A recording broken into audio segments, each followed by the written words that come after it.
Welcome back to Rome Total War 2. You might have been wondering why I haven't had a video out for some time. Well, this is the reason. This is video 4, 5 or whatever that I was doing last night. I'd done loads and loads of videos. Great. I thought, oh crikey, it's one on to another, to another, to another. And it's basically because I decided I wanted to get rid of the Nabatea. So I did. I destroyed them in all their areas, their key areas, consolidated these areas here. All he's got is this ship, basically, which is dying. Oh, did you notice that, by the way? You see that? Was it BFAS? I think it was, anyway, who gave me the tip about the numbers. Yeah, you can actually see the numbers of people that there are in the armies now. All the visible armies. It includes the enemy ones, by the way. I don't know if I've got any I can show you here. I managed to get peace with Parthia as well, which I'm really pleased about. There's a good reason for that. I'll tell you in a moment. I wonder if it shows me any of this fleet. Yes, it does. And it shows me... Oh, question mark. I'm not allowed to see what's in that one. And I'm not allowed to see what's in that one either. But it does show me some. I know it does. I'm sure I've seen some somewhere where it tells me what's in. Well, it's not going to do it now, is it? For some reason. Well, I know the reason. It's because I've asked it to. No, I can't. Just show me that one. Yes, there you go. Bithynia. And that's the reason why I didn't do what I was going to do. But anyway, here we go. About 2 turns ago, maybe even 3, I got peace with Bithynia, and I'd wiped out the Nabatea, really, as a threat anyway. I thought, great. Well, what I'll do now is I'll move all my troops into a position ready for the next stage. Show you that next stage in a minute. If you haven't spotted it already, looking at that bottom right map, I'm sure you people that know what this is all about will know exactly what I'm about to say next. But anyway, there you go. I thought I'd show you that first. My what do you call it? It was my influence was 48%. It had gone from about 45, managed to climb it up to 48. Doing anything with your generals, moving around, trying anything, getting rid of other families, anything like that just does not work. You've got no chance. I had a bit of luck, by the way. I increased my household, so that helped with things. And I was doing well here, of course. But look at this. You see this warning it gives you? Right, civil war is brewing. Well, I've had that warning now for several turns. Well, I've noticed it for several turns. It probably came around about the time I moved up this level, to be honest. I'm pretty sure it happened around about then. I didn't notice it right away, but it was shortly after then that I started to check. Well, actually, I looked back through my videos at times when I've had this on and noticed, or I looked back through something anyway, I can't remember now. But anyway, I found out that it was roughly that time. So, anyway, point is that you get a civil war. And here's my civil war. And my civil war has occurred right in the middle of the country. Look at that. 16. There are 16 in each one of these units. Yeah. Now, I'd heard about civil war. I'd heard about how drastic it was. So I wiped out my main enemy down in the southwest there. Gained peace with those up in the northwest, and I was about to bring my troops back in readiness for this civil war that was purportedly brewing. But here it is now. So my capital has been taken off me. I no longer get no money for that, of course. And also, I've been saving up money, by the way. I knew the Civil War would cause a problem. I've been looking these things up. There are different ones for whether you're a monarchy or whether you're a republic. So I thought, right, okay, well, I'm obviously a monarchy. If I get too powerful in a monarchy, then it causes other people to get jealous or whatever, and then there's a civil war. But it's not like any kind of normal civil war. It's not like people are having meetings and you can find some way of sorting it out by having them stabbed in an alleyway, for instance. It's not as if it occurs in various individual places. What actually happens is you get a massive number, the full unit. You could count them yourself. 2, 4, 6, 8, 10, 12 you should come up with. 12 is the number of armies that I'm allowed to have because of the level that I've reached, the level of gravitas that is. So he's got the same number as me. He's got 16 in each army. If you look at the number of troops that I've got in each of my armies, then you'll find that it is on average around about 16. Some have got 20 in, some have only got 5 or 6 in. But anyway, the point is it comes to around about 16. And if you work out the numbers of men in each of those units, you'd probably come up with the 16. So, I mean, he's vastly outdoing me. He can now move those armies out to every place that he wants to. So I would suggest he moves, 3 armies this way, 3 that way, 3 this way, and 3 that way. So that's 3, 6, 9, 12. Yeah, perhaps leaves 1 behind, 2 those ways, and then leave 1 behind to hold this place. And he's then taken 2, 4, 5 of my territories, and that's just in 1 turn. Yeah, the next turn he ought to be able to move on from there by consolidating 1 and moving on to the next. So he's taken the significant part of my empire. Now let's have a look on this map, get some idea of how important that is. What did I say? 2, 4, 6, 8, 10, 2 behind, 12. Move on to take the rest. Here we go, there. And then perhaps consolidate some around here. I don't know. But anyway, he ought to be able to take, I would say, all of that in just 2 moves before I can even get any armies there to threaten him, to hold him back. When I draw my armies back from here, I'm going to be attacked from all around here. There is absolutely no doubt about it.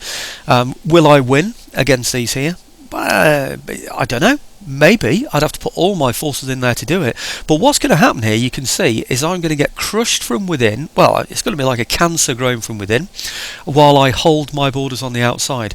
Or I move in from the outside to tackle this on the inside and then get defeated from without. I have no choice. I can only stay in this position here and defend these borders and let him do what he likes.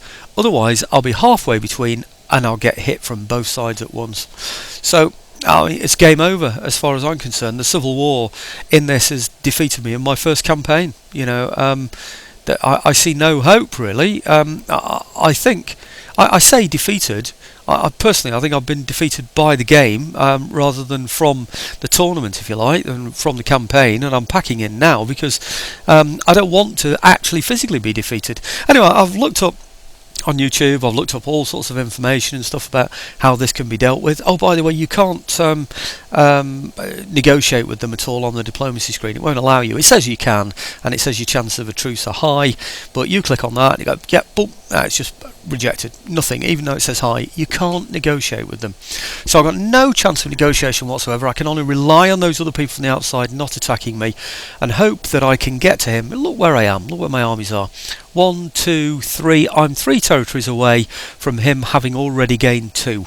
So I mean, really, it's the vast part of my empire which will be gone. So I just don't. To me, that's no fun. You spend all your time strategically defending your borders, only to find that the politics has let you down. I don't play politics. I don't play this game for politics. So it's completely undermined me. To me, there should be a button that you click that says no politics. But hey ho. I suppose gamesmanship would be, and my advice to people would be, to somehow find out how you can provoke a rebellion like that very early on. I don't know how you do it. I really don't know, but do it when you've only got 3 armies. Make sure your influence goes extremely low. Do something stupid. I've no idea. But really, in a monarchy, it depends on how powerful you get. So you've got to take these outside areas. You can't defend them with forts, so you can't build these areas and then defend them with forts, because the game is built such that you can only have a few fortresses.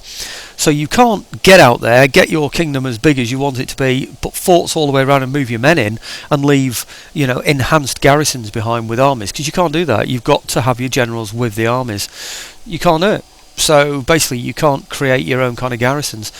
So like I said, it's game over. And I know these things happened in history. We know about Rome coming back to fight its civil wars.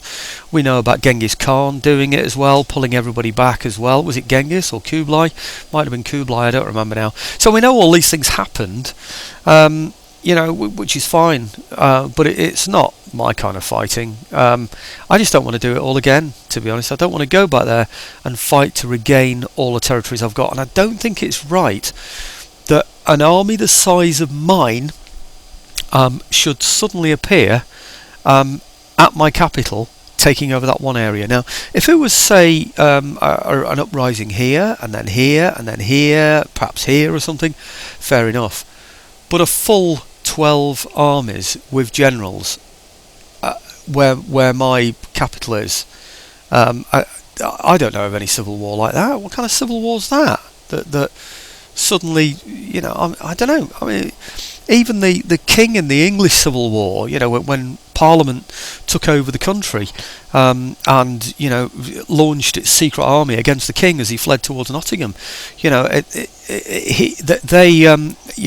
had one army. There were 6,000 men that they'd been brewing. I know they were recruiting abroad as well, in preparation and buying arms and things like that, for this coup. But I mean, really, and the king was chased out at night, wasn't he? And it was massive, of course, because they had London, quarter of the population of the country. So I understand all of that. But the king wasn't actually at war at the time, really, with other nations, not in the same way that we are. And he was on an island as well, so there's a slight difference there as well. But this is massive. It really is massive, to have suddenly 12 armies concentrated all on your capital. So he's got to take territories, otherwise his armies will start to die. He has to be able to feed those armies. So can you imagine my tactics now? What I've got to do is all those towns, all those regions, all those around there, I've got to destroy the populations. Yeah, I've got to destroy the population, not destroy but destroy the buildings, in the hope that they will revolt in those areas. When they revolt, it means then that those I don't know what you call them, those rebels themselves in the Civil War, they're going to have to go and fight rebels while I get back into position. Now, I don't know if that's a tip for anybody that wants to do that. I really don't know. But I mean, the other way is to see it fight itself out. Apparently it goes so far and then you end up having a truce or whatever, some kind of negotiated truce, depending on the balance of power. I don't want to do that either. Do I want to watch it for 5, 6, 7 turns, eat all the way, so all I've got left is my borderlands, and then have a truce with most of my empire completely taken over by somebody else? Well, I don't think I do. It's not the kind of campaign I want to fight, really. So anyway, I don't mean to be miserable and pessimistic about this, but I'm not showing any of the videos, the 4 videos leading up to this, because I don't see any point, really. I've had some successful battles, they've been good, and we've obviously defeated the Nabatea as well, and made peace with the Bithynia. So without the Civil War, it's extremely successful, this. It was going incredibly well, and we might have gone all the way to Rome and it would have been good. But no, I'm not going through this. So what I'm going to do is wait for another update in the Rome Total War 2 series, because as we know, I think we're on is it the 3rd or the 4th update now? Now some of them you have to restart your game to get them to take effect. I've tried looking back through the last update to try and find out if it had anything about Civil War in it, just to see if and I can't find it, by the way. I must look on the Total War forum and find out if it's on there, but to see if it's improved something with regard to Civil War, and then maybe what I can do is go back, because every time I do a video, of course, I save my campaign up until that point. So I suppose I could go back sometime in time before the Civil War appeared. If I could just do an auto save from here before this turn end, because it's only just happened this turn, to be honest with you. So anyway, not spend too much time on this, because it's quite brief. But for those people who are interested in what a civil war looks like, this is what a civil war looks like. Your capital is taken over with the same number of armies that you've got, with an average number of men in those armies also that you've got. So oh, by the way, I can't see any of these armies, but I know what's in them. Because what's in them is well, it's told about on various other forums. He gets the troops you've got.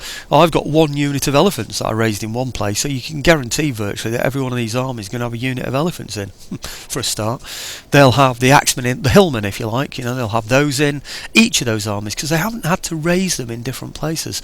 So they've probably got superior armies to what I've got. And I can't fight that. I could maybe fight him off at Walls. I can't fight him off in Merv. I can't fight him off in Suzia. I can't fight him off in any of those places. Zadricata has, I don't know what it has. I can't remember now. It's got, where is it? Zadricata has 8 units in there. Hillmen 2, Eastern Spearmen 2, Mob 4. But facing a full arm? Well, facing 16? I think not. 2, 4, and 4 making 8. no, I just don't think that's going to happen. Anyway, the other thing that you were looking at in the last video, I presume anyway, I think they were still in, was Pontus, who was still around here. I don't know if that's them, if they're still there or not. No, they're not, are they? Someone else is bound to declare war on me when I move back. Nabatea had taken, what is it, Cyprus, is it? Oh, I can't remember now. It's Salamis, isn't it? And it was the... I think it is, yeah. But anyway, point is that they'd taken that, so I went in there and took it off them. And of course, my ships are now in full condition as well. Well, yeah, I think they are. They're all in full condition. It's a nice little touch, that. 100 and 60 showing in there. Thanks for the tip from BFAS. Pretty sure it's BFAS. Good tip. I like it. That you can see what you've got in there. It wasn't strictly necessary, but I did want it. So okay, I've got lots of generals that I need to upgrade. Lots of things that I need to do. My income is good. Well, it's decent. So just over 6,000, 25,000 in the pot. So talents, I think they are 25,000 talents. Anyway, okay, sorry about that, folks, but I'm not going to do that. I'm not moving in. I'm not going to fight those. Maybe a new campaign, but I think really what I'm going to do now is wait for the Total War Forum to improve this, because that to me is not real. A full army the same size as Europe, maybe one army, raised with the possibility of raising others over time. I really don't know, but that's just unreal. By the way, I did try and make peace with everybody on the borders much sooner, as soon as I knew civil war was brewing, with the intention of moving my armies back, but I couldn't do. It was only last turn I managed to finally get peace with the borderland areas. So I mean, and Cyrenaica declared war on me as well when I defeated the Nabatea, so I had to get peace with them as well. So I was snookered completely, really, in this. It couldn't have been better planned, really. Full empires with it. I mean, how do you do that? It's taken me, goodness knows, 40 odd years, maybe 50. I don't know what it's taken for me to build up an army like that's now suddenly appeared, a fully trained army in my capital. Why? Where does it come from? I don't understand it. How you get that many men from there? Maybe it's based on the population in Nissa. I really don't know. Anyway, so I hope that was of interest to you. I don't know if there's anything else I can show you really that demonstrates that position. I'll show you this screen. I think I've shown it to you already. You can see who's got influence. Samsi Haddad, 53% interest. I've been using him to try and build up that influence that he's got, or gravitas, whatever you call it. Looking down here, we've got this guy with 50. 50 compared with 53, it's still below. He's from another family, but I've been trying to find information from other people around the net, and they say to me that any playing around here, like for this for instance, if I was to I don't know where it is now, but there is a way that I can do things to these guys. I don't know where it is now. Hey, that's a point, actually. I can't do anything to them now. Before I had an option. Maybe I'm just looking on the wrong screen. But before I had an option to bribe, to do all kinds of different things to these guys. I don't seem to have that option anymore for some reason. There's a screen came up where I could bribe them, and I could marry them off, and I could do all sorts of things. Maybe you can't do that during a civil war, I really don't know, but I could do it before, or maybe it's just that I'm looking at the wrong screen, I really don't know. But anyway, doing those things makes absolutely no difference, none at all, so don't even bother with it. It's a complete and utter waste of time. What is that one? That's nothing to do with it, is it? No, that's trade and finance. No, it's definitely not that one. Okay, well, thanks for watching this series, folks. I think you can imagine what would have happened if I'd have carried on.